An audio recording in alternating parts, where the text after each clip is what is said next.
menyedihkannya, ternyata sang ayah disekap oleh orang tadi dan diculik di tempat rantah berantah ini. Ini sungguh gila. Orang misterius itu berkata bahwa ayahmu mencuri sesuatu dariku dan menyembunyikannya. Aku ingin kau menemukan benda yang bernama Akulos dan membawakannya kepadaku. Kau hanya memiliki waktu 3 hari sebelum ayahmu kubunuh. Setelah mendengar ancaman itu, anak ini sangat kebingungan dan tak tahu apa maksud dari benda bernama Akulos itu. Sontak, sang bodyguard menyuruhnya untuk ganti baju dan ia akan menunjukkan sesuatu. Benar saja, sang bodyguard pun mengambil sebuah tongkat dan menancapkannya ke lantai lorong rumah ini. Dan seketika terbukalah sebuah ruang rahasia yang menuju ke bawah tanah. Saat mereka masuk ke dalam, terlihatlah sebuah ruang kerja sang ayah dan dikelilingi oleh rak laci. Tak hanya itu, sang bodyguard pun membuka salah satu laci dan berkata bahwa inilah yang diteliti oleh ayahnya selama ini.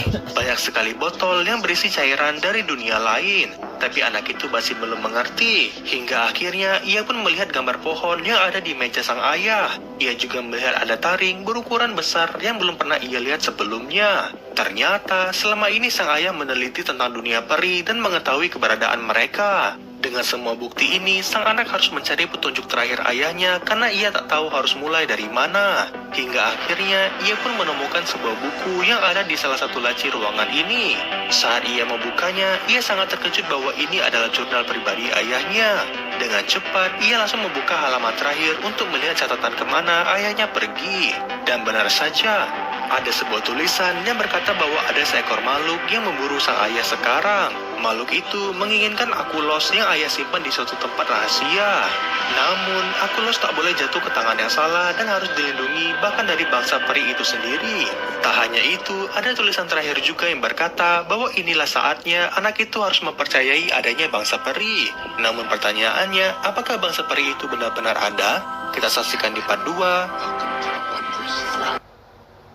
Chip komputer milik ayahnya. Ia melihat ada gambar kurcaci yang kumisnya dapat membuka kunci apapun. Tapi masalahnya, ia masih belum menemukan petunjuk apapun tentang keberadaan bangsa peri sesuai dengan penjelasan ayahnya. Hingga akhirnya, ia menemukan catatan ayahnya yang mengatakan bahwa peri biasanya akan mengunjungi sebuah pohon keramat di Bukit Tara. Bukit itu tak jauh dari rumah ini dan mungkin itu bisa menjadi salah satu petunjuk atas pembuktian semua ini. Tapi tanpa anak itu ketahui, bangsa peri itu memang benar-benar ada.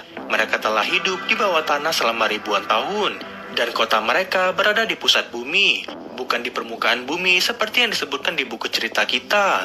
Hadirin sekalian, selamat datang di kota yang sangat canggih bernama Heaven. Kota bagi para peri yang beragam, aneh, dan indah. Di dalam kota ini ada peri berjenis elf dengan telinga panjang, goblin dengan hidung